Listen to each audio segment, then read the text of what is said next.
Good afternoon, Black family. Hayes here. Before I play this audiobooks of Chris Dorner Manifesto, I want to bring to light that there's been a sixth hanging of a black man in this country.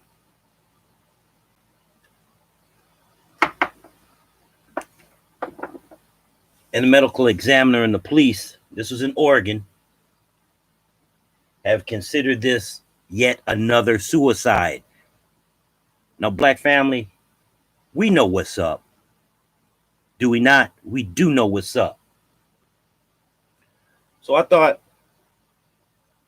I'd go ahead and play this man's manifesto.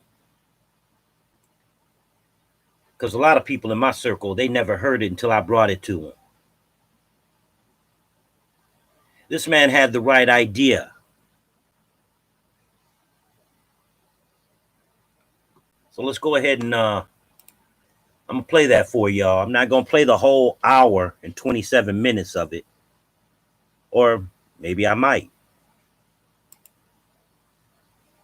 These are the words of Christopher Jordan Dorner, a former LAPD police officer and ex-United States Naval Reserve lieutenant. He's accused of killing 4 people and wounding 4 others. He led federal, state, and local police on California's largest manhunt on record. On February 12, 2013, he was burned to death by the police in Big Bear Lake, California. Before his murder spree, he left a manifesto for all to read, explaining why he did what he did. Apologies in advance for any word mispronouncements. I know it's going to happen. Names are hard to do, cities, and some words I may not know. So again, apologies. And just a warning, this audio does contain graphic language, and I haven't censored anything from the manifesto for the record. Well, all right. The following are Christopher Dorner's words. From Christopher Jordan Dorner /7648 to America. Subject, last resort. Regarding CF number 07-004281. I know most of you who personally know me are in disbelief to hear from media reports that I am suspected of committing such horrendous murders and have taken drastic and shocking actions in the last couple of days.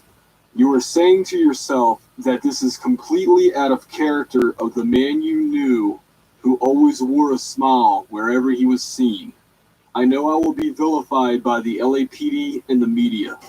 Unfortunately, this is a necessary evil that I do not enjoy, but must partake and complete for substantial change to occur within the LAPD and reclaim my name. The department has not changed since the Rampart and Rodney King days. It has gotten worse. The consent decree should never have been lifted.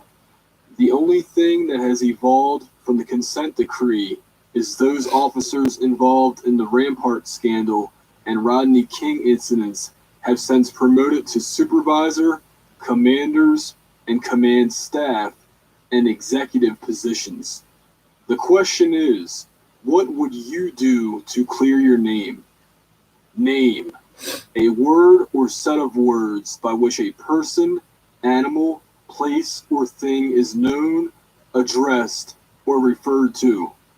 Name synonyms: reputation, title, appellation, denomination, repute. A name is more than just a noun, verb, or adjective.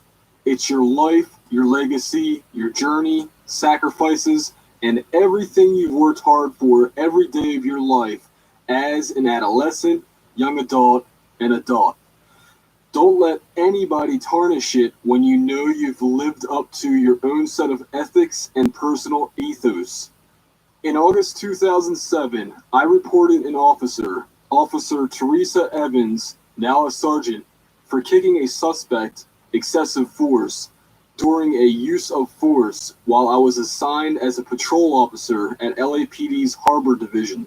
While cuffing the suspect, Christopher Gettler. Evans kicked the suspect twice in the chest and once in the face.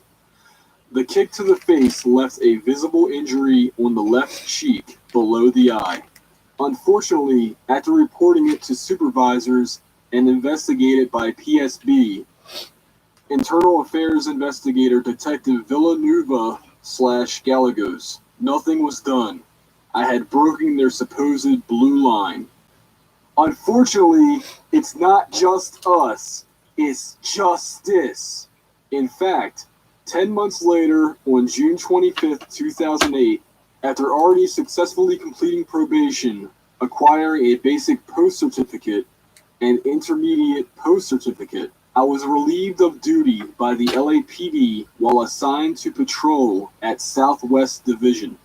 It is clear as day that the department retaliated toward me for reporting Evans for kicking Mr. Christopher Gettler.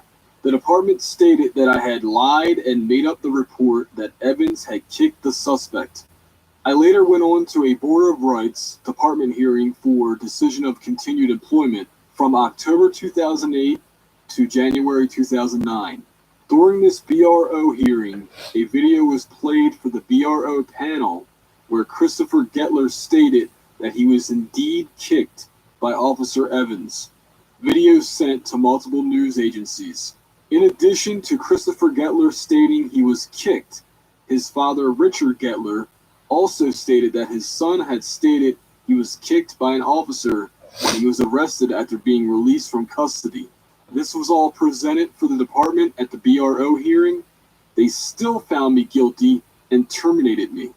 What they didn't mention was that the BRO panel, made up of Captain Phil Tinderides, Captain Justin Eisenberg, and City Attorney Martella, had a significant problem from the time the board was assembled. Captain Phil Tinderides was a personal friend of Teresa Evans from when he was her supervisor at Harbor Station.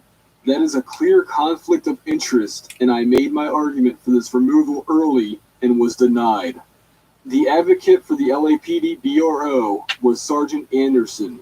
Anderson also had a conflict of interest, as she was Evans' friend and former partner from Harbor Division, where they both worked patrol together. I made my argument for her removal when I discovered her relation to Evans, and it was denied. During the BRO, the department attempted to label me unsuccessfully as a bully.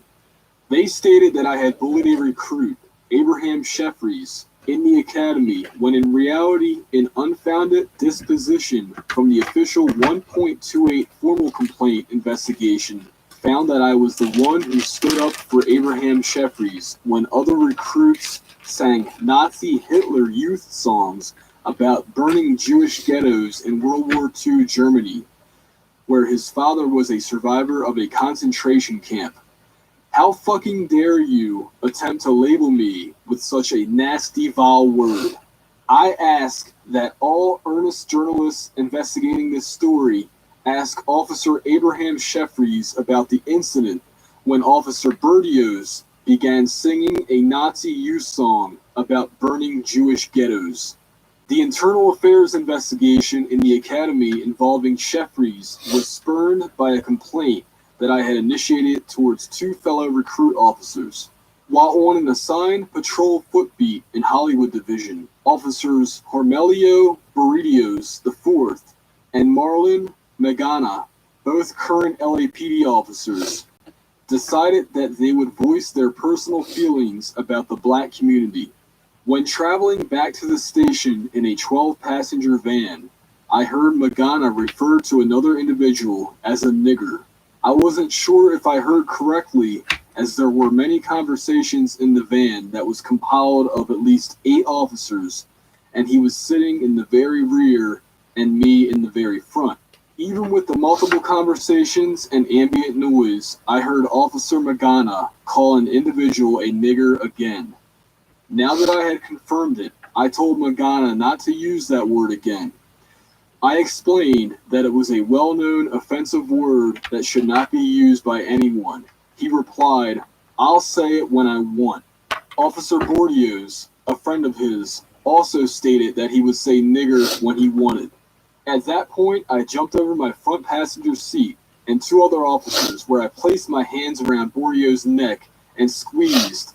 I stated to Bordeaux, "Don't fucking say that." At that point, there was pushing and shoving, and we were separated by several other officers. What I should have done was put a Winchester Ranger SXT 9mm 147 grain bullet in his skull and Officer Magana's skull. The situation would have been resolved effective immediately.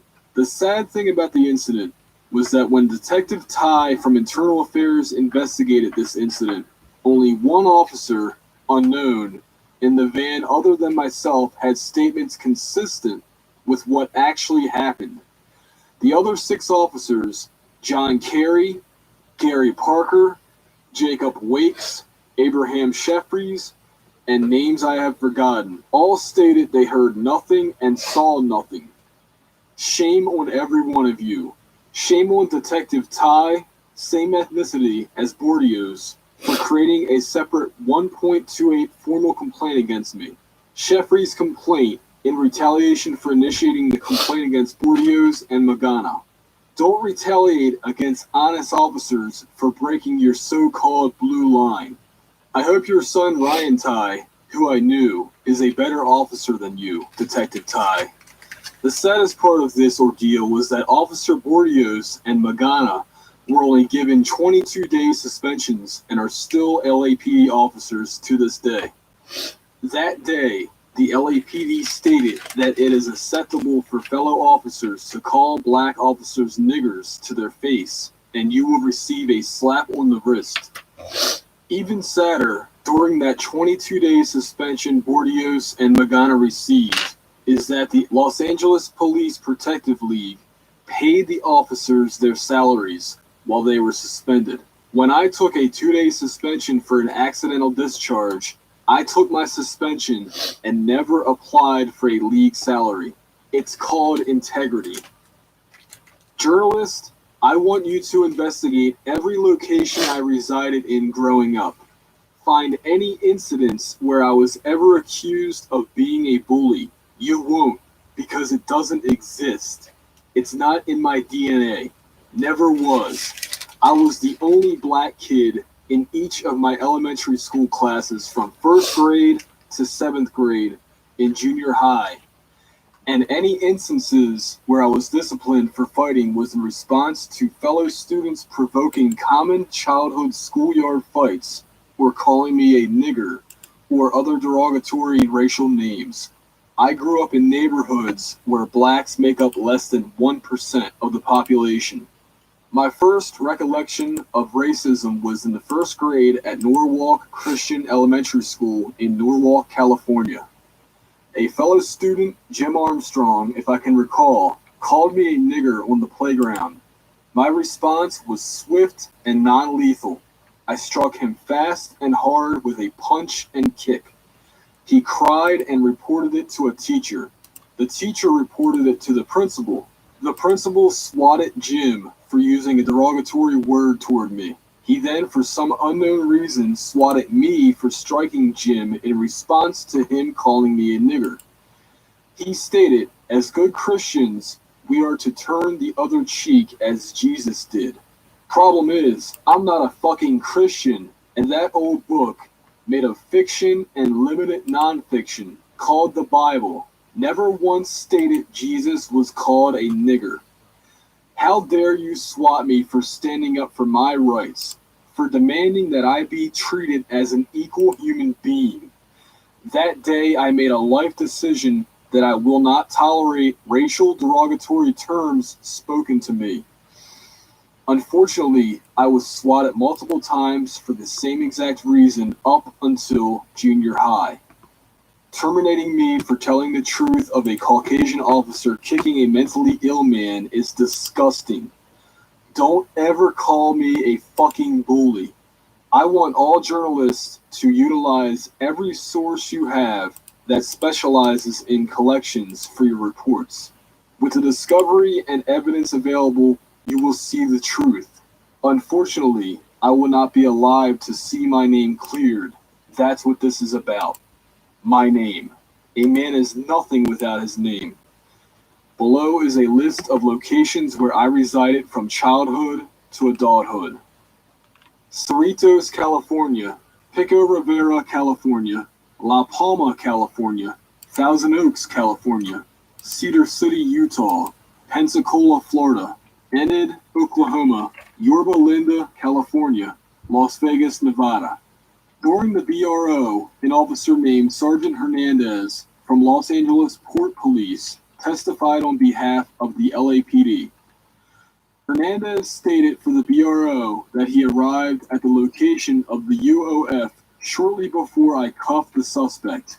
He also stated that he assisted in cuffing the suspect, and he told me to fix my tie. All of those statements were lies. Hernandez, you arrived at the UOF location up to 30 seconds after I had cuffed Mr. Gettler. All you did was help me lift the suspect to his feet, as it was difficult for me to do by myself because of his heavy weight. You did not tell me to fix my tie, as the BRO members and everyone else in the room know you lied, because the photographic evidence from the UOF scene where Gettler's injuries were photographed clearly shows me wearing a Class B uniform on that day. A Class B uniform is a short-sleeved uniform blouse. A short-sleeved uniform blouse for the LAPD does not have a tie included. This is not Super Troopers uniform, you jackass. Why did you feel the need to embellish and lie about your involvement in the UOF? Are you ashamed that you could not get hired on by any other department other than Port Police?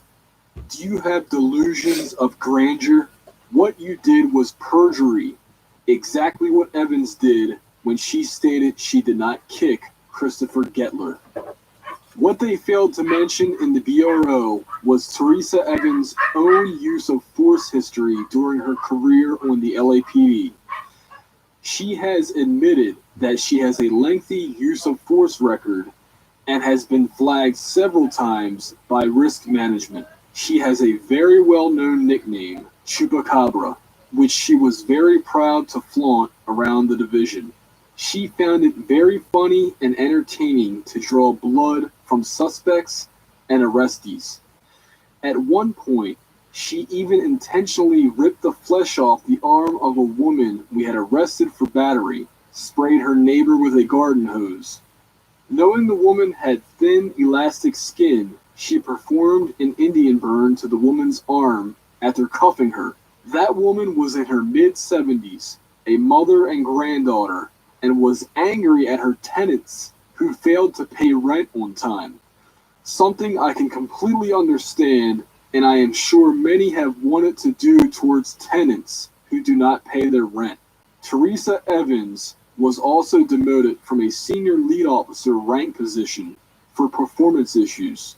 During my 2 months of working patrol with Teresa Evans, I found her as a woman who was very angry that she had been pulled from patrol for a short time because of a domestic violence report made by Long Beach Police Department because of an incident involving her active LAPD officer boyfriend, Dominic Fuentes, and herself.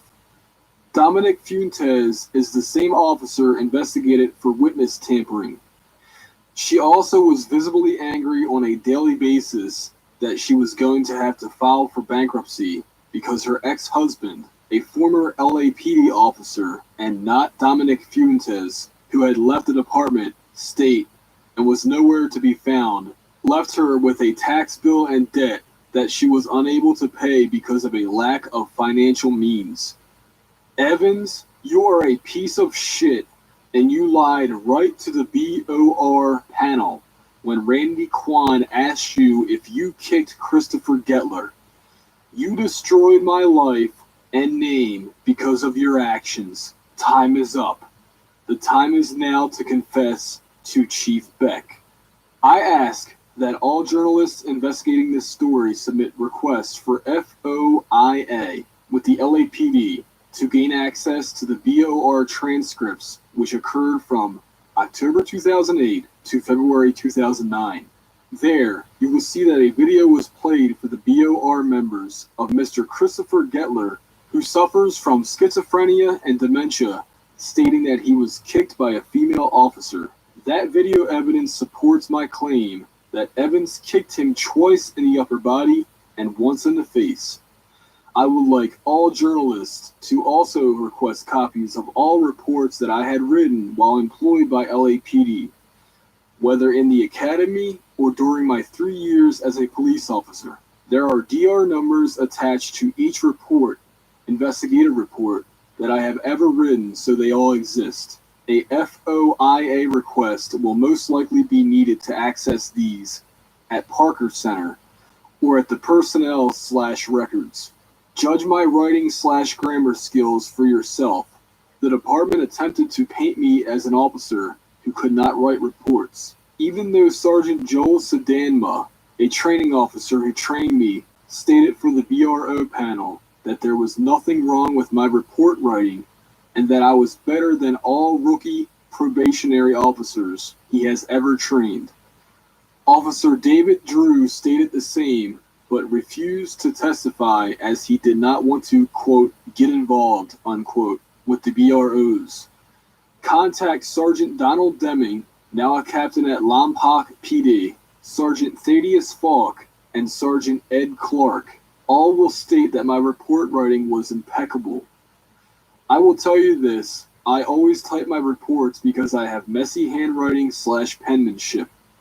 I never had a single kickback/red line report at Southwest Division, and Sergeant Falk and Sergeant Clark can testify to that.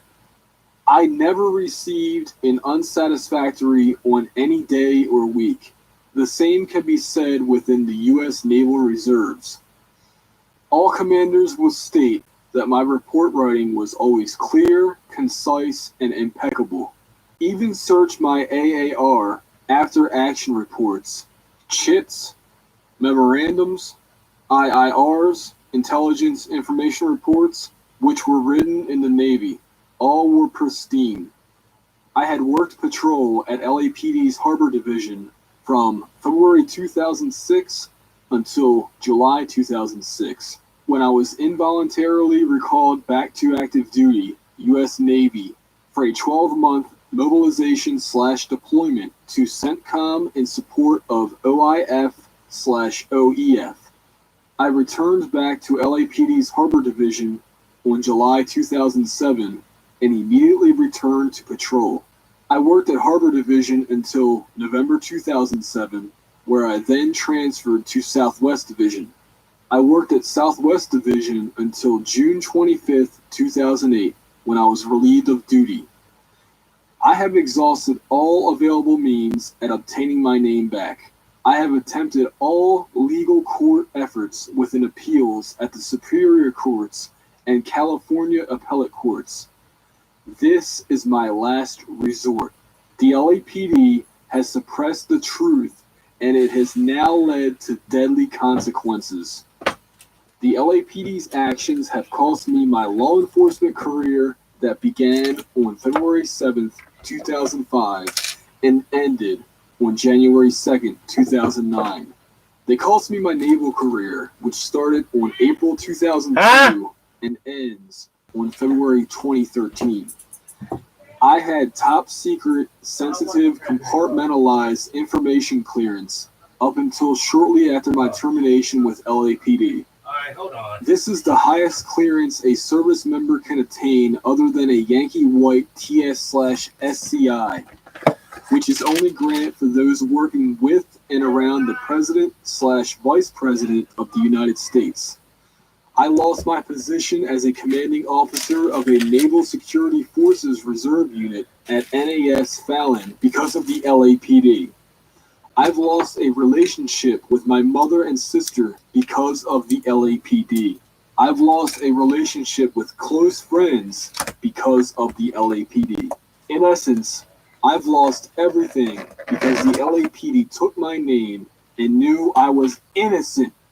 Captain Phil Tingerides, Justin Eisenberg, Martella, Randy Quine, and Sergeant Anderson all knew I was innocent, but decided to terminate me so they could continue Officer Teresa Evans' career. I know about the meeting between all of you where Evans' attorney, Rico, confessed that she kicked Christopher Gettler, excessive force. Your day has come. I'm not an aspiring rapper. I'm not a gang member. I'm not a dope dealer. I don't have multiple babies' mamas. I'm an American by choice. I'm a son. I'm a brother. I'm a military service member. I'm a man who has lost complete faith in the system when the system betrayed, slandered, and libeled me. I lived a good life, and though not a religious man, I always stuck to my own personal code of ethics, ethos, and always stuck to my shoreline and true north. I didn't need the U.S. Navy to instill honor, courage, and commitment in me, but I thank them for reinforcing it. It's in my DNA. Luckily, I don't have to live every day like most of you, concerned if the misconduct you were a part of is going to be discovered, looking over your shoulder, scurrying at every phone call from internal affairs or from the captain's office, wondering if that is the day PSB comes after you for the suspects you struck when they were cuffed months/years earlier, or that $500 you pocketed from the narcotics dealer, or when the other guys on your watch beat a transient nearly to death and you never reported the UOF to the supervisor. No, I don't have that concern.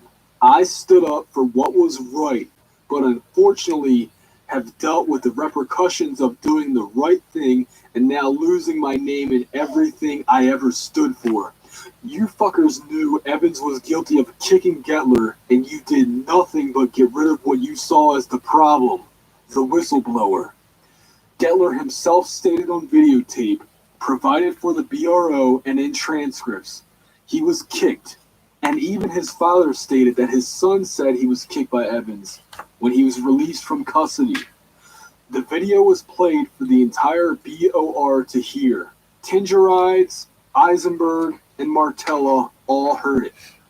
You're going to see what a whistleblower can do when you take everything from him, especially his name. Look what you did to Sergeant Gavin, now Lieutenant, when he exposed the truth of your lying, racism, and PSB cover-ups to frame and convict an innocent man. You cannot police yourselves, and the consent decree was unsuccessful. Sergeant Gavin, I met you on the range several times as a recruit and as an officer. You're a good man, and I saw it in your eyes and actions. Self-preservation is no longer important to me. I do not fear death as I died long ago on January 2nd, 2009. I was told by my mother that sometimes bad things happen to good people. I refuse to accept that. From February 2005 to January 2009, I saw some of the most vile things humans can inflict on others as a police officer in Los Angeles. Unfortunately, it wasn't in the streets of LA. It was in the confines of LAPD police stations and shops, also known as cruisers. The enemy combatants in LA are not the citizens and suspects, it's the police officers. People who live in glass houses should not throw stones. How ironic that you utilize a fixed glass structure as your command headquarters. You use a luminous building to symbolize that you are transparent, have nothing to hide or suppress, when in essence, concealing, omitting, and obscuring is your forte. Chief Beck, this is when you need to have that come to Jesus talk with Sergeant Teresa Evans and everyone else who was involved in the conspiracy to have me terminated for doing the right thing. You also need to speak with her attorney, Rico, and his conversation with the BOR members and her confession of guilt in kicking Mr. Gettler. I'll be waiting for a public response at a press conference. When the truth comes out, the killing stops. Why didn't you charge me with filing a false police report when I came forward stating that Evans kicked Mr. Christopher Gettler? You filed criminal charges against every other officer who is accused and terminated for filing a false police report. You didn't because you knew I was innocent, and a criminal court would find me innocent and expose your department for suppressing the truth and retaliation. That's why. The attacks will stop when the department states the truth about my innocence publicly. I will not accept any type of currency or goods in exchange for the attacks to stop, nor do I want it. I want my name back, period. There is no negotiation. I am not the State Department who states they do not negotiate with terrorists, because anybody with a secret or TS/SCI has seen IIRs on SIPR and knows that the U.S. State Department always negotiates by using CF countries or independent sovereign/neutral countries to mediate and compromising. This department has not changed from the Daryl Gates and Mark Furman days. Those officers are still employed and have all been promoted to command staff and supervisory positions. I will correct this error.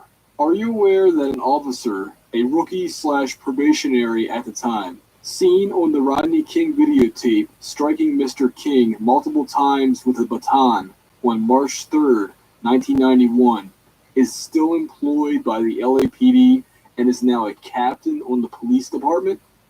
Captain Rolando Solano is now the commanding officer of a LAPD police station, West LA Division. As a commanding officer, he is now responsible for over 200 officers. Do you trust him to enforce department policy and investigate use of force investigations on arrestees by his officers? Are you aware Evans has since been promoted to sergeant after kicking Mr. Gettler in the face? Oh, you violated a citizen's civil rights? We will promote you.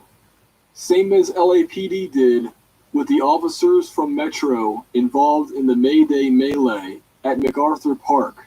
They promoted them to sergeant, a supervisor role. No one is saying you can't be prejudiced or a bigot. We are all human and hold prejudices. If you state that you don't have prejudices, you're lying. But when you act on it and victimize innocent citizens and fellow innocent officers, then that's a concern. For you officers who do the job in the name of justice, those of you who lost innocent officers to this event, look at the name of those on the VOR and the investigating officers from PSB and Evans and ask them, how come you couldn't tell the truth? Why did you terminate an honest officer and cover for a dishonest officer who victimized a mentally ill citizen? Sometimes humans feel a need to prove they are the dominant race of a species, and they inadvertently take kindness for weakness from another individual. You chose wrong, terminating officers because they expose a culture of lying, racism from the academy, and excessive use of force will immediately change. PSB cannot police their own, and that has been proven. The blue line will forever be severed, and a cultural change will be implanted. You have awoken a sleeping giant. I am here to change and make policy. The culture of LAPD versus the community and honest, good officers needs to and will change. I am here to correct and calibrate your moral compasses to true north. Those Caucasian officers who joined South Bureau Divisions 77th, Southwest, Southeast, and Harbor with the sole intent to victimize minorities who are uneducated and unaware of criminal law, and civil rights. You prefer the South Bureau because a use of force/deadly force is likely, and the individual you use UOF on will likely not report it You are a high-value target. Those black officers in supervisory ranks and pay grades who stay in South Bureau, even though you live in the Valley or OC, for the sole intent of getting retribution towards subordinate Caucasian officers for the pain and hostile work environment their elders inflicted on you as probationers, P1s, and novice P2s. You are a high-value target. You perpetuated the cycle of racism in the department as well. You breed a new generation of bigoted Caucasian officers when you belittle them and treat them unfairly. Those Hispanic officers who victimize their own ethnicity because they are new immigrants to this country and are unaware of their civil rights, you call them wetbacks to their face and demean them in front of fellow officers of different ethnicities so that you will receive some sort of acceptance from your colleagues. I'm not impressed. Most likely, your parents or grandparents were immigrants at one time, but you have forgotten that. You are a high-value target. Those lesbian officers in supervising positions who go to work day in, day out with the sole intent of attempting to prove your misandrist authority, not feminism, to degrade male officers. You are a high-value target. Those Asian officers who stand by and observe everything I previously mentioned other officers participate in on a daily basis, but you say nothing, stand for nothing, and protect nothing? Why? Because of your usual saying, I don't like conflict. You are a high-value target as well. Those of you who go along to get along have no backbone and destroy the foundation of courage.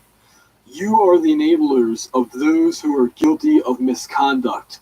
You are just as guilty as those who break the code of ethics and oath you swore. Citizens/non-combatants do not render medical aid to downed officers/enemy combatants. They would not do the same for you. They will let you bleed out just so they can brag to other officers that they had a 187 caper the other day and can't wait to accrue the overtime in future court subpoenas. As they always say, that's the paramedic's job, not mine. Let the balance of loss of life take place. Sometimes a reset needs to occur. It is endless the amount of times per week officers arrest an individual, label him a suspect, arrestee, defendant, and then before arraignment or trial realize that he is innocent based on evidence. You know what they say when they realize an innocent man just had his life turned upside down? Quote, I guess he should have stayed at home the day he was discovered walking down the street and matching the suspect's description. Oh well, he appeared to be a dirtbag anyways, unquote. Meanwhile, the falsely accused is left to pick up his life, get anew, family, friends, and a sense of self-worth. Don't honor these fallen officers/dirtbags.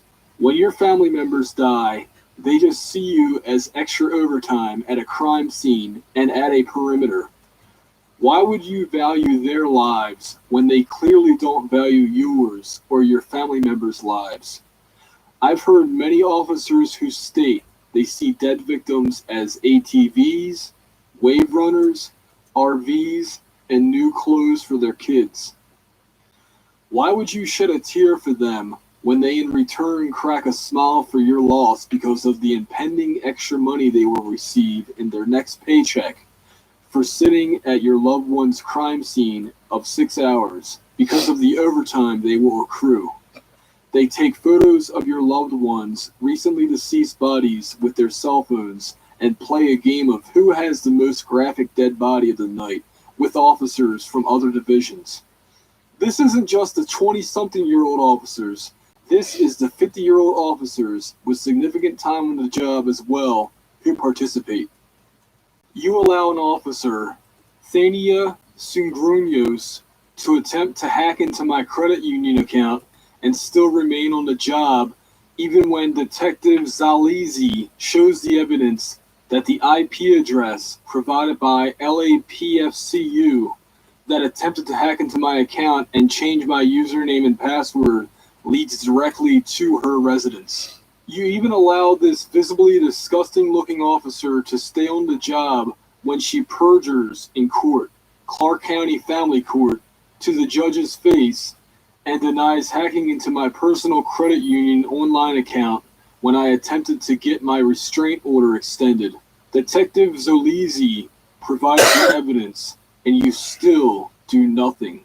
How do you know when a police officer is lying? When he begins his sentences with, "based on my experience and training."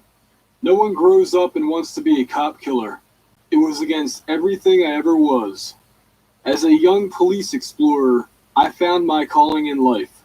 But as a young police officer, I found that the violent suspects on the streets are not the only people you have to watch.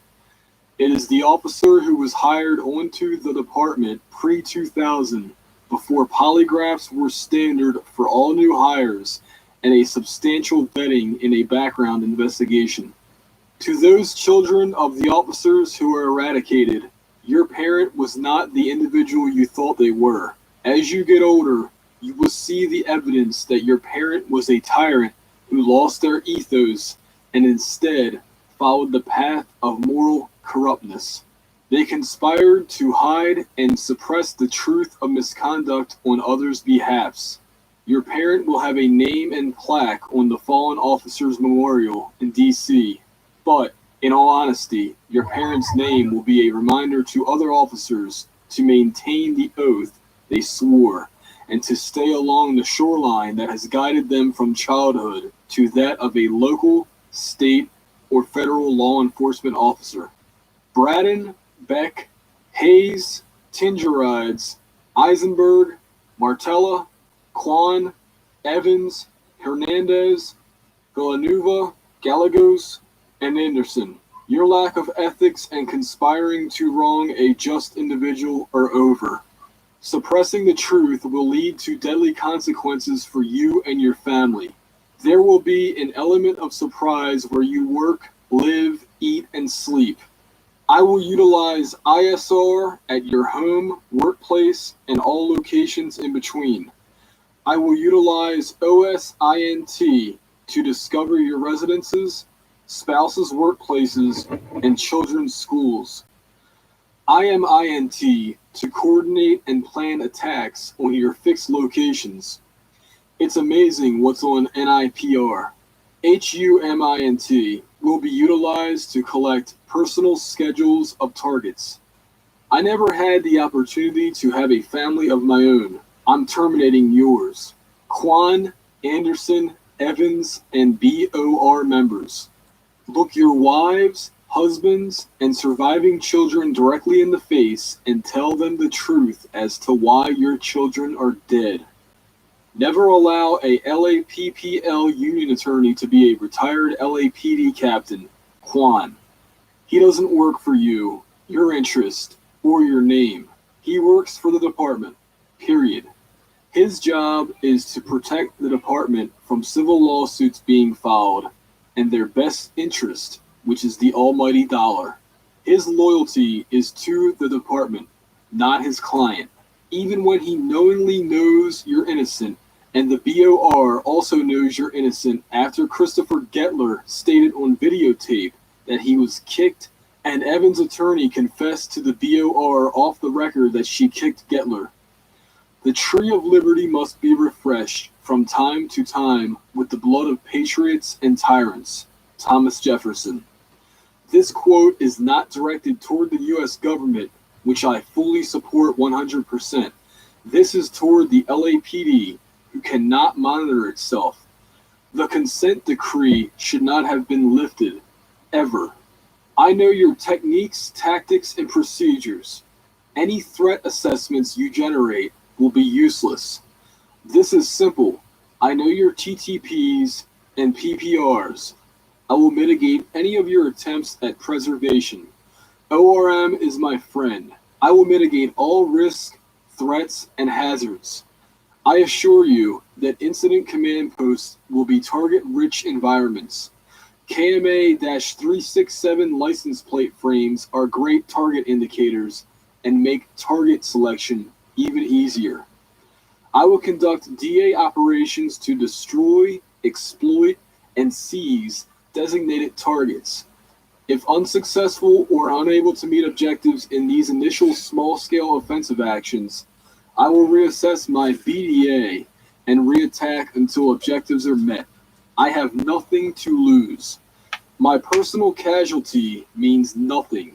Just alike AAFs, ACMs, and AIFs, you cannot prevail against an enemy combatant who has no fear of death. That's right. An enemy who embraces death is a lose-lose situation for their enemy combatants. That's right. Hopefully, you analysts have done your homework. You are aware that I have always been the top shot, highest score, and expert in rifle qualifications in every unit I've been in.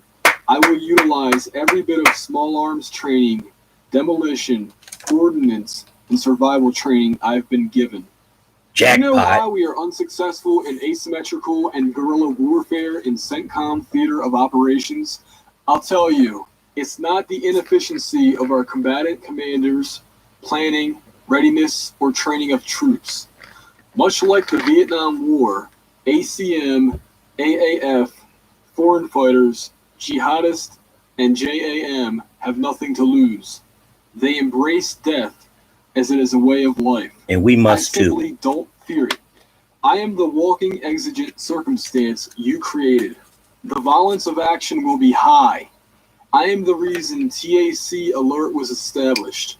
I will bring unconventional and asymmetrical warfare to those in LAPD uniform, whether on or off duty. Have mercy. ISR is my strength, and you're my weakness. You will now live the life of the prey.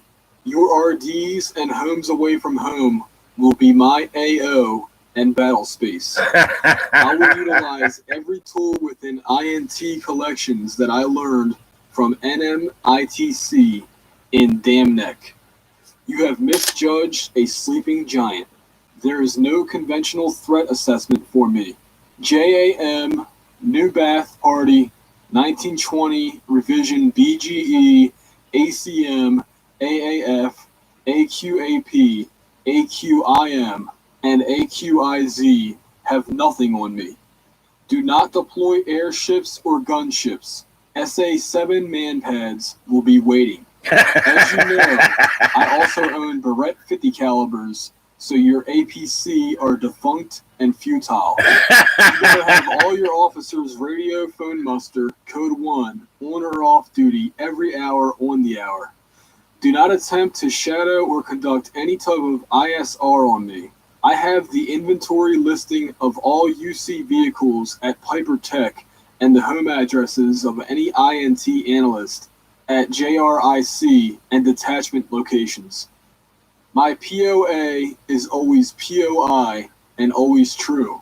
This will be a war of attrition and a Pyrrhic and Camdean victory for myself. You may have the resources and manpower, but you are reactive and predictable in your op plans and TTPs.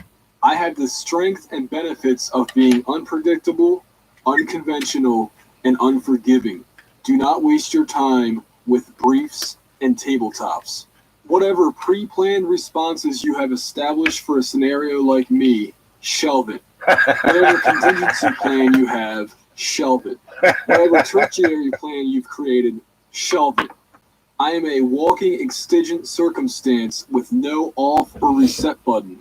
JRIC, DOJ, LASD, FBI, and other local law enforcement can't assist and should not involve themselves in a matter that does not concern them. For all other agencies, do not involve yourself in this capture or recovery of me. Look at the big picture of the situation. They, LAPD, created the situation. I will harm no outside agency unless it is a deadly force/IDOL situation. With today's budgeting and fiscal mess, you guys cannot afford to lose several officers to IOD or KIA/EOW. Plus, other officers should not have to take on the additional duties and responsibilities of dead officers.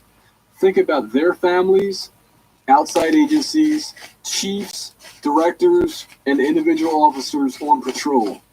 If you recognize my vehicle and confirm it is my vehicle through a DMV/warrant check, it behooves you to respond to dispatch that your query was for information purposes only. If you proceed with a traffic stop or attempt to notify other officers of my location and for backup, you will not live to see the Medal of Valor you were hoping to receive for your actions. Think before you attempt to intervene. You will not survive. Your family will receive that Medal of Valor posthumously. It will gather dust on the fireplace mantle for years. Then one day, it will go in a shoebox with other memories. Your mother will lose a son or daughter.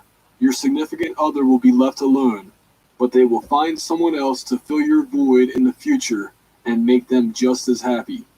Your children, if you have them, will call someone else mommy or daddy. Don't be selfish. Your vest is only a level 2 or 3A.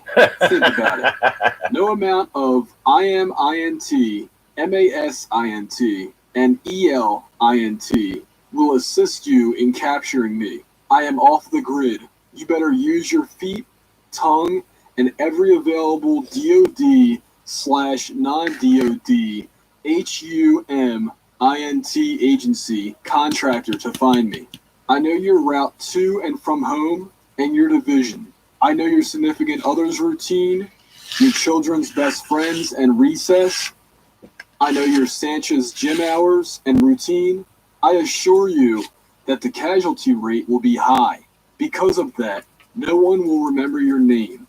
You will merely be a DR number, and that guy who was KIA/EOW or long-term IOD/light duty in the kit room. This is exactly why, quote, Station 500, unquote, was created. Unfortunately, orphanages will be making a comeback in the 21st century. If you had a well-regulated AWB, this would not happen. The time is now to reinstitute a ban that will save lives. Why does any sportsman need a 30-round magazine for hunting? Why does anyone need a suppressor? Why does anyone need a AR-15 rifle? This is the same small arms weapons system utilized in eradicating Al-Qaeda, Taliban, and every enemy combatant since the Vietnam War. Don't give me that crap that is not a select fire or full auto rifle like the DoD uses. That's bullshit because troops who carry the M4, M16 weapon system for combat ops outside the wire rarely utilize the select fire function when in contact with enemy combatants. The use of select fire probably isn't even 1% in combat. So in essence, the AR-15 semi-automatic rifle is the same as the M4/M16. These do not need to be purchased as easily as walking to your local Walmart or striking the enter key on your keyboard to, quote, add to cart, unquote. All the firearms utilized in my activities are registered to me and were legally purchased at gun stores and private party transfers. All concealable weapons, pistols, were also legally registered in my name at police stations or FFLs.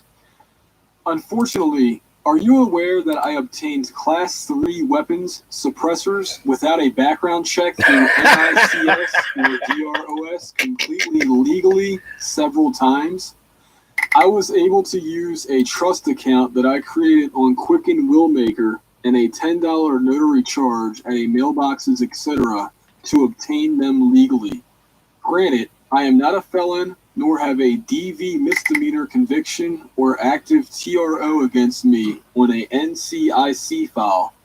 I can buy any firearm I want, but should I be able to purchase these Class 3 weapons, SBRs, and suppressors without a background check and just a $10 notary signature on a Quicken Willmaker program? The answer is no. I'm not even a resident of the state I purchased them in. Lock and Load just wanted money, so they allow you to purchase Class 3 weapons with just a notarized trust military ID. Shame on you, Lock and Load. NFA and ATF need new laws and policies that do not allow loopholes such as this. In the end, I hope that you will realize that the small arms I utilize should not be accessed with the ease I obtained them. Who in their right mind needs a fucking silencer? Who needs a freaking SBR AR-15? No one. No more Virginia Tech, Columbine High School, Wisconsin Temple, Aurora Theater, Portland Malls, Tucson Rally, Newtown Sandy Hook, whether by executive order or through a bipartisan Congress, an assault weapons ban needs to be reinstituted. Period. Mia Farrow said it best. Gun control is no longer debatable. It's not a conversation. It's a moral mandate. Senator Feinstein, you're doing the right thing in leading the reinstitution of a national AWB. Never again should any public official state that their prayers and thoughts are with the family. That has become cliche and meaningless. It's time for action. Let this be your legacy that you bestow to America. Do not be swayed by obstacles, antagonists, and naysayers. Remember the innocent children at Austin, Kent, Stockton, Fullerton, San Diego, Iowa City, Jonesboro, Columbine, Nickel Mines, Blacksburg, Springfield, Red Lake, Chardon, Aurora, and Newtown. Make sure this never happens again. In my cache, you will find several small arms. In the cache, Bushmaster firearms, Remington precision rifles, and AAC suppressors, silencers. All of these small arms are manufactured by Cerberus/Freedom Group, the same company responsible for the Portland Mall shooting, Webster, New York, and Sandy Hook massacre. You disrespect the office of the POTUS/presidency and commander-in-chief. You call him Kenyan, Mongoloid, African, Muslim, and FBHO, when in essence you are to address him as simply President, the same as you did to President George W. Bush and all those in the highest ranking position of our land before him, just as I always have. You question his birth certificate, his educational and professional accomplishments, and his Judeo-Christian beliefs. You make disparaging remarks about his dead parents. You never question the fact that his former opponent, the Honorable Senator John McCain, was not born in the continental United States, or that Bush had a C average in his undergrad. Electoral candidates' children, Romney, state that they want to punch the president in the face during debates with no formal repercussions. No one ever questioned the fact that the son just made a criminal threat toward the president. You call his wife a Wookiee? Off the record, I love your new bangs, Mrs. Obama. A woman whose professional and educational accomplishments are second to none when compared to recent first wives.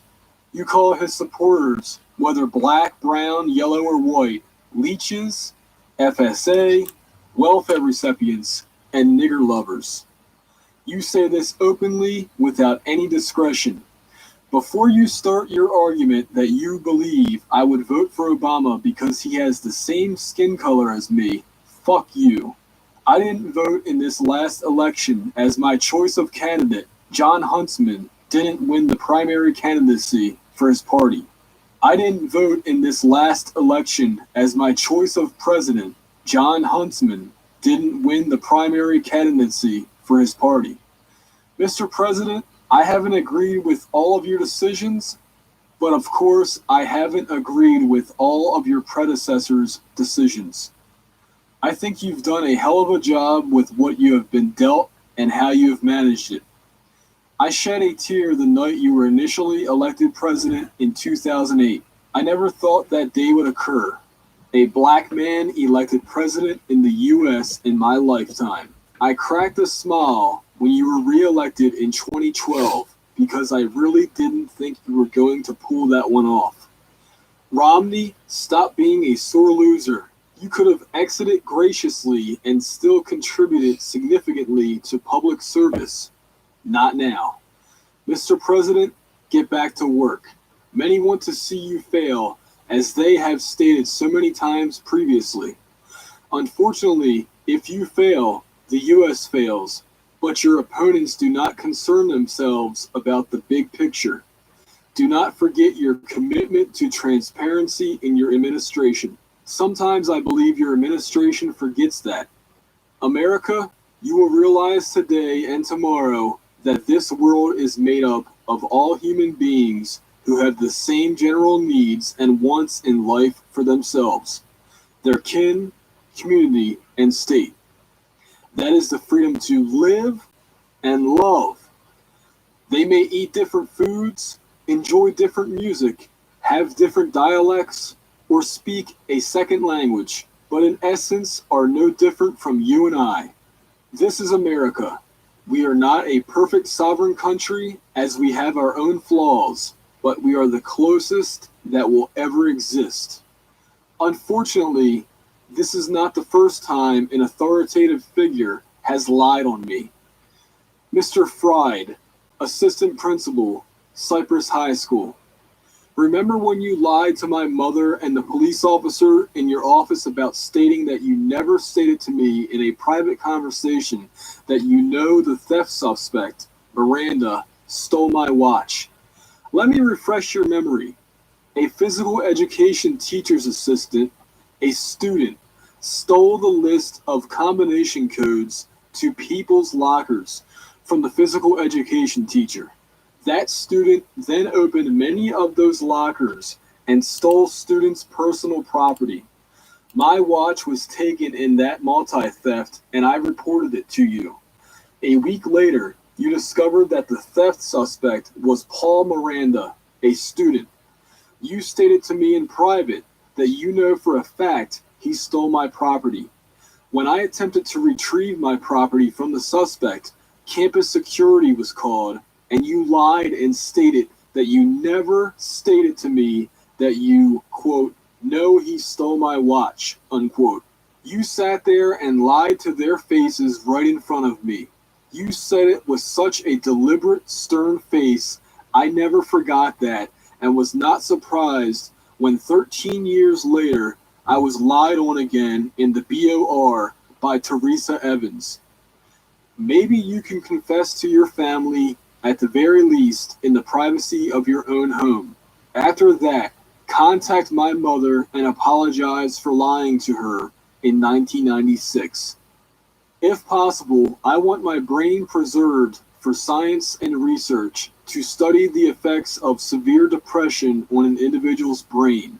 Since June 26, 2008, when I was relieved of duty, and January 2, 2009, when I was terminated, I have been afflicted with severe depression. I've had 2 CT scans during my lifetime that are in my medical record at Kaiser Permanente. Both are from concussions resulting from playing football. The first one was in high school, October 1996.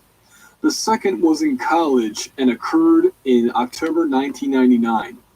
Both were conducted at Kaiser Permanente hospitals in LA/Orange County. These 2 CT scans should give a good baseline for my brain activity before severe depression began in late 2008. Sure, many of you, quote, law enforcement experts and specialists, unquote, will state, quote, in all of my years, this is the worst, unquote. Stop. That's not important. Ask yourselves, what would cause somebody to take these drastic measures like I did? That's what is important.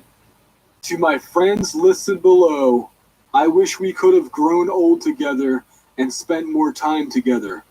When you reminisce of our friendship and experiences, think of that and that only. Do not dwell on my recent actions the last few days. This was a necessary evil that had to be executed in order for me to obtain my name back. The only thing that changes policy and garners attention is death. Luis Sanchez, greatest friend, Marine officer, aviator, and an even better father and husband. I couldn't have had a better big brother than you. Your spoken wisdom was always retained by me, you old salty Mustang. You sternly told me that no matter what I accomplish, I will always be a nigger in many individuals' eyes. At the time, I did not comprehend your words. I do now. I never forget the quote you state below. I love you, bro. I never saw a wild thing feel sorry for itself. A small bird will drop frozen dead from a bough without ever feeling sorry for itself. D.H. Lawrence. Jason Valadow, greatest friend, naval officer, aviator, great father, husband, doctor, and even better human being. I always strived to live my life parallel to your similar values and personal disciplines. Danica is lucky to have found a man like yourself, and you are fortunate to have married an irrefutable, imperfect woman. Always focus on your immediate family, as they are the ones who have loved you unconditionally and always been there to support you in difficult times. I always lived my life as WWJD. What would Jason do? Danica, take care of this guy. Jason, I'm sorry I missed your wedding and you had to find another best man.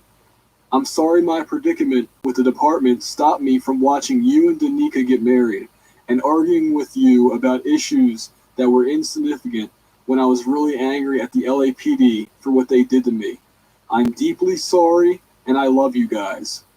James Ucera, great friend, attorney, father, husband, and the most cynical, blatant, politically incorrect friend a man can have. Best quality about you in college and now is that you never sugarcoated the truth. I will miss our political discussions that always turned argumentative.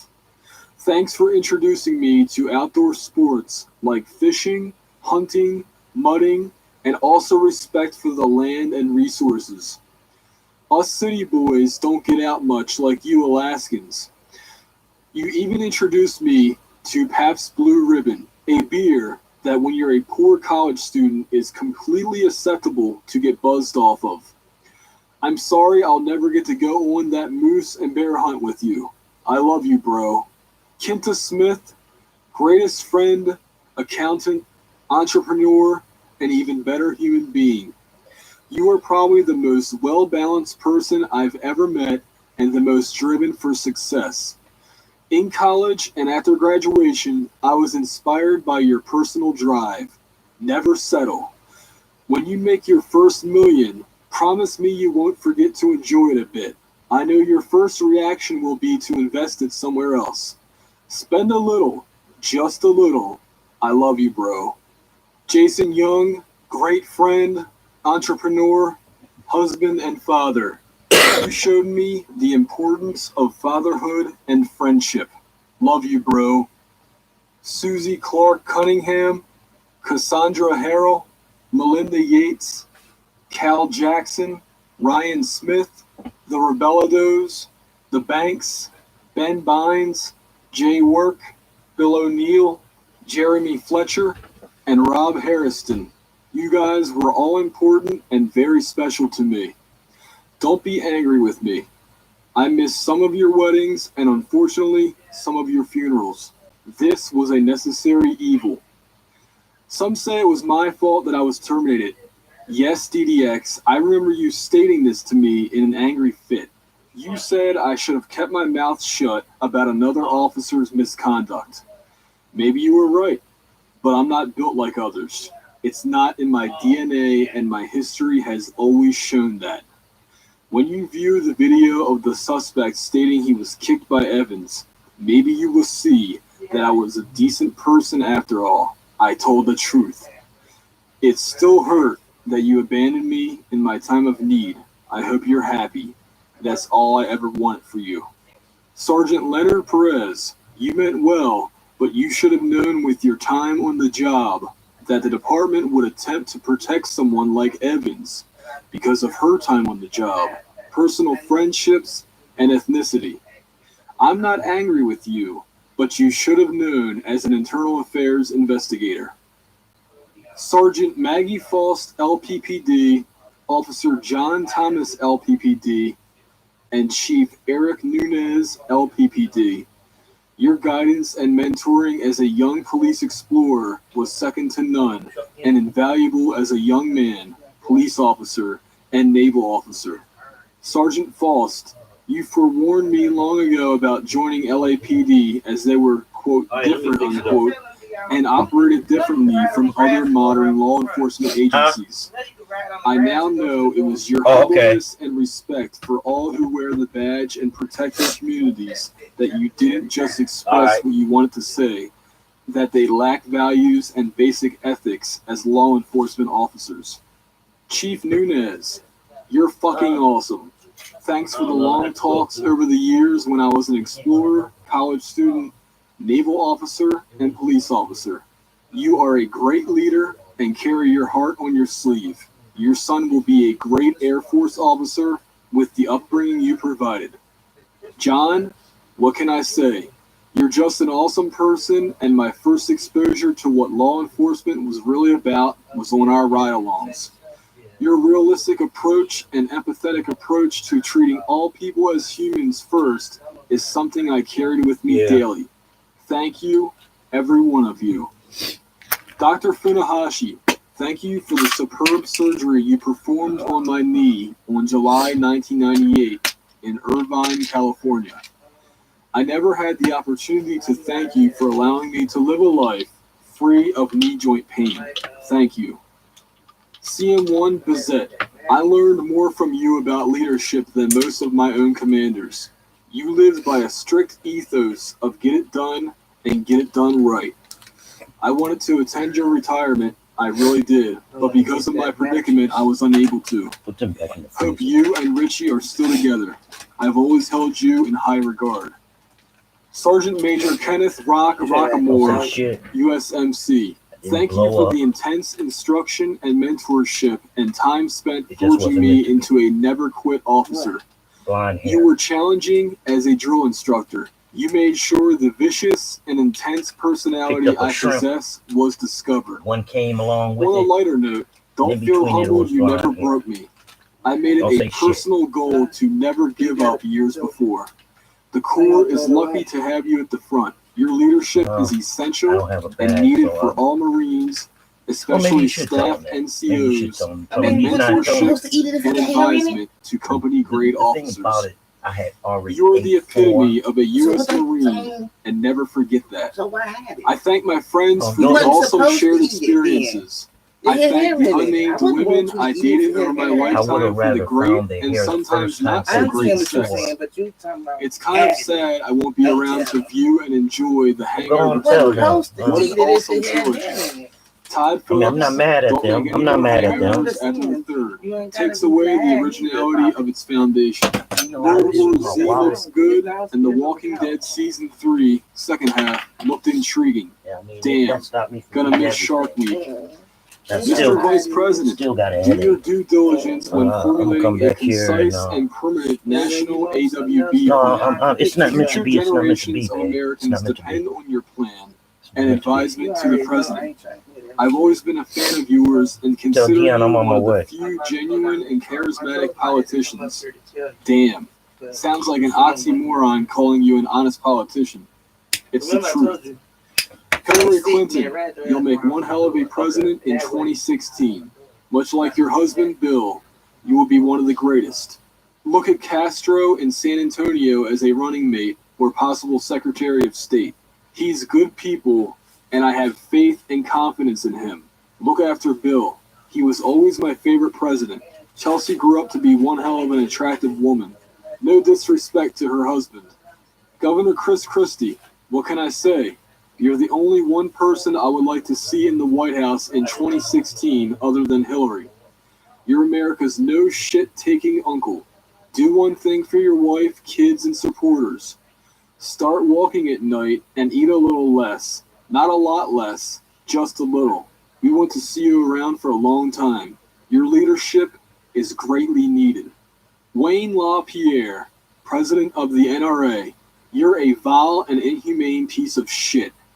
You never even showed 30 seconds of empathy for the children, teachers, and families of Sandy Hook.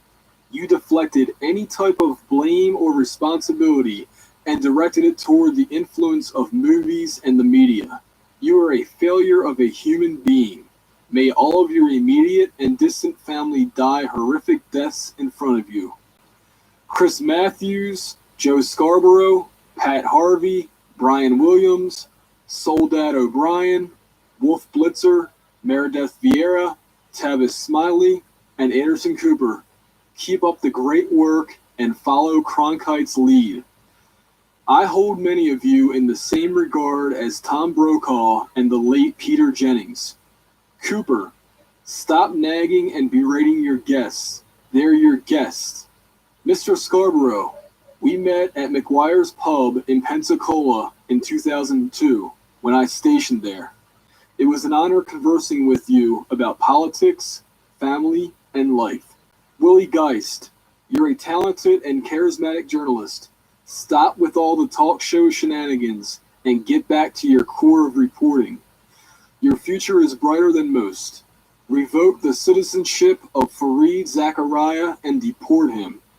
I've never heard a positive word about America or its interests from his mouth, ever. On the same day, give Piers Morgan an indefinite resident alien and visa card.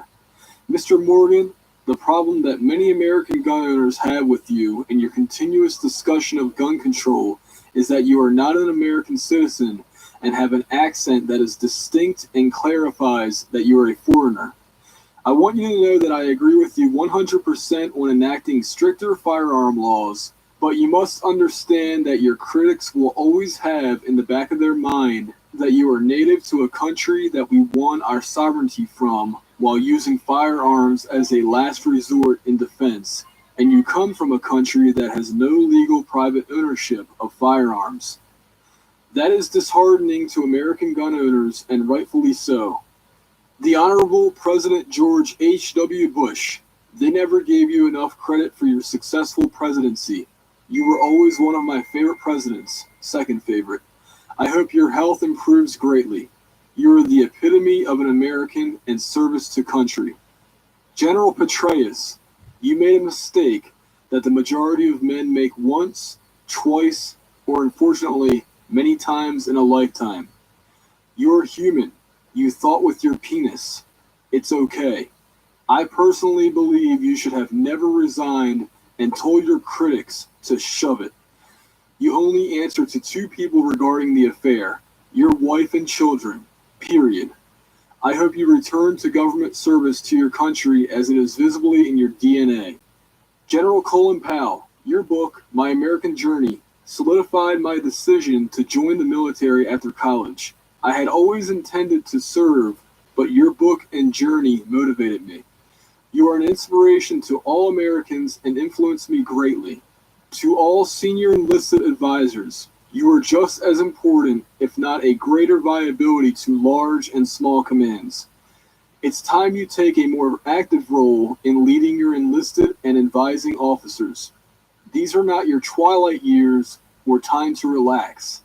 You can either strengthen the tip of the spear or make it brittle. You decide. Pat Harvey, I've always thought you carried yourself professionally and personally the way a strong black woman should. Your articulation and speech is second to none. You are the epitome of a journalist/anchor. You are America. Ellen DeGeneres, continue your excellent contribution to entertaining America and bringing the human factor to entertainment. You change the perception of your gay community and how we as Americans view the LGBT community. I congratulate you on your success in opening my eyes as a young adult in my generation to the fact that you are no different from us other than who you choose to love. Oh, and you Prop 8 supporters, why the fuck do you care who your neighbor marries? Hypocritical pieces of shit. Westboro Baptist Church, may you all burn slowly in a fire, not from smoke inhalation, but from the flames and only the flames. Tebow, I really wanted to see you take charge of an offense again and the game. You are not a good QB by today's standards, but you are a great football player who knows how to lead a team and win. You will be Tebowing when you reach your next team. I have faith in you. Get out of that circus they call the Jets and away from the reality TV star Rex Ryan and Mark Rapist Sanchez. Christopher Walls, you impressed me in Inglourious Bastards. After reviewing Django Unchained, I was sold. I have come to the conclusion that you are well on your way to becoming one of the greats, if not already, and show glimpses of Daniel Day-Lewis and Morgan Freeman-esque type qualities of greatness. Trust me when I say that you will be one of the greatest ever. Jennifer Beals, Serena Williams, Gray Drake, Lisa Nicole Carson, Diana Taurasi, Nabush Wright, Brenda Villa, Kate Winslet, Ashley Graham, Erica Christensen, Gabrielle Union, Isabella Soprano, Zane Vergi, Tamron Hall, Gina Carano, America Ferrara, Gianna Michaels, Nene, Natalie Portman, Queen Latifah, Michelle Rodriguez, Angela Johnson, Kelly Clarkson, Nora Jones, Laura Propone, Margaret Cho, and Rutina Wesley. You are the most beautiful women on this planet, period. Never settle, professionally or personally. Dave Brubeck's Take 5 is the greatest piece of music ever, period. Hans Zimmer, William Bell, Eric Clapton, B.B. King, Bob Marley, Sam Cooke, Metallica, Rob Zombie, Nora Jones, Marvin Gaye, Jay-Z, and the King, Louis Armstrong, are musical prodigies. Jeffrey Toobin and David Jurgen, you are political geniuses and modern scholars.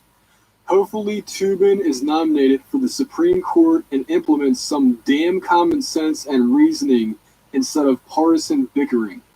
But in true Toobin fashion, we all know he would not accept the nomination.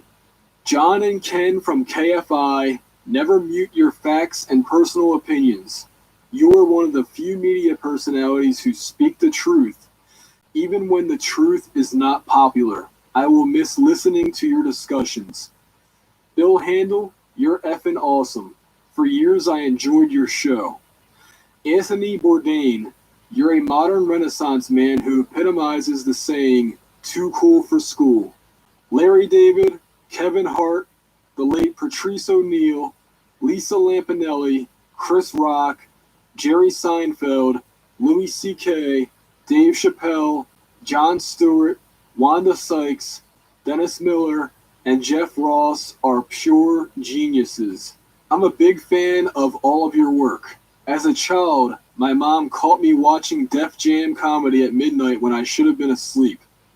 Instead of scolding me, the next night, she let me stay up late and watch George Carlin, Eddie Murphy, and Richard Pryor comedy specials with her for hours. My sides were sore for days. Larry David, I agree. 72 to 82 degrees is way too hot in a residence. 68 degrees is perfect. Cyclist, I have no problem sharing the road with you, but at least go the fucking speed limit posted or get off the road. That is a feasible request. Live strong, you fraudulent assholes. Cardinal Mahoney, you are in essence a predator yourself as you enable your subordinates to molest multiple children in the church over many decades. May you die a long and slow, painful death. If you continuously followed me while I was walking at dusk or night, I would confront you as well. Too bad Trayvon didn't smash your skull completely open, Zim. While Trayvon's body erodes to bones 6 feet under, Zimmerman has put on no less than 40 pounds while out on bail. Zimmerman was arrested for battery on a peace officer and avoided jail/prison because he completed a diversion program. That's a history of being an asshole. Zimmerman couldn't get hired by a law enforcement agency because of poor credit and a history of violence/restraining orders with women. So what does he do? designate himself neighborhood watch captain, and make complaints to his city council about the horrible work ethic and laziness of the officers patrolling his neighborhood. Good one, Zim. How classy that your father attempts to use his veteran status, quote, disabled veteran, unquote, during your bail hearing, but doesn't state what his disability percentage is. Prior service personnel know it can be 5% disability to 100%. You and your attorneys always avoid mentioning your father's occupation as a magistrate/judge because I'm sure he's utilized his position to get you out of way more jams than the public has discovered, and that your family is not indigent. Oh, tell your wife to stop perjuring herself in court. KCCO. Anonymous. You are hated, vilified, and considered an enemy to the state. I personally view you as a culture and a necessity that brings truth to a cloaked world. Forge ahead. Charlie Sheen, you're effing awesome. My opinion on women in combat, MOSs, designators, rates, and AFSCs. I wish all of you who attempt to pursue combat occupational roles the greatest success in completing, graduating, and qualifying in their respective schools/courses. Many want to see you fail. Remember, every one of you is a pioneer. There was a time when they didn't allow blacks to fight the good fight. This is your civil rights. Don't quit. It's time to allow gay service members' spouses to utilize the same benefits that all heterosexual dependents are eligible for. Medical, dental, TRICARE, DEERS, SGLI, BX, Commissary, Millstar, MWR, etc. Flag officers, let's be honest. You can't really give a valid argument as to why gays shouldn't be eligible, as every month a new state enacts laws that allow same-sex marriage. LGBT community and supporters. The same way you have the right to voice your opinion on acceptance of gay marriage, Chick-fil-A has a right to voice their beliefs as well. That's what makes America so great. Freedom of expression. Don't be assholes and boycott/degrade their business and customers who patronize the locations. They make some damn good chicken. Vandalizing their locations does not help any cause.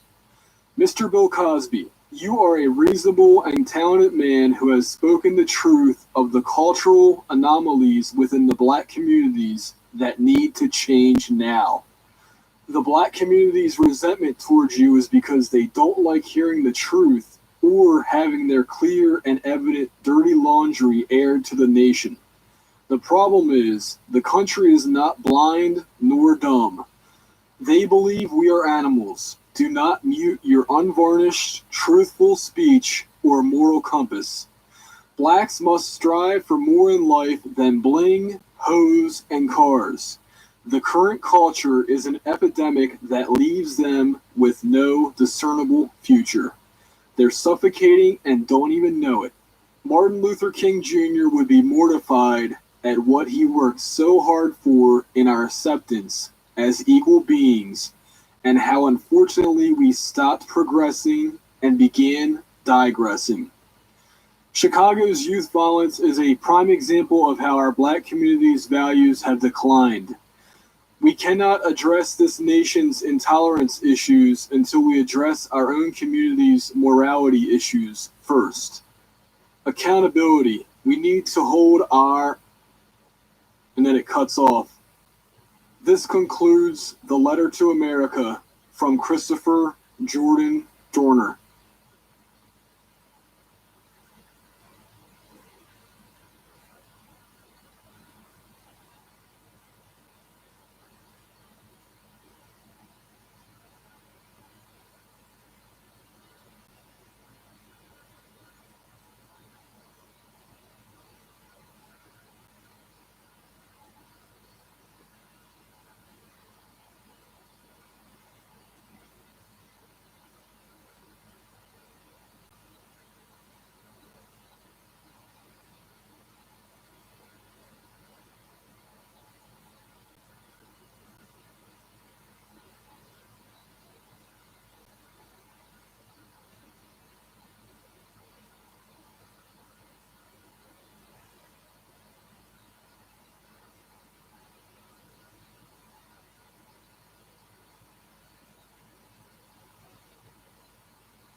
Damn, it ended before I even got back. Shit, I wanted to come back in time and do a close on this shit. Well,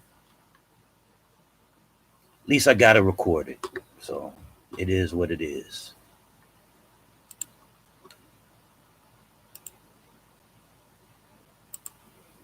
I'm about to show you the quickest and easiest way that anybody can make a steady income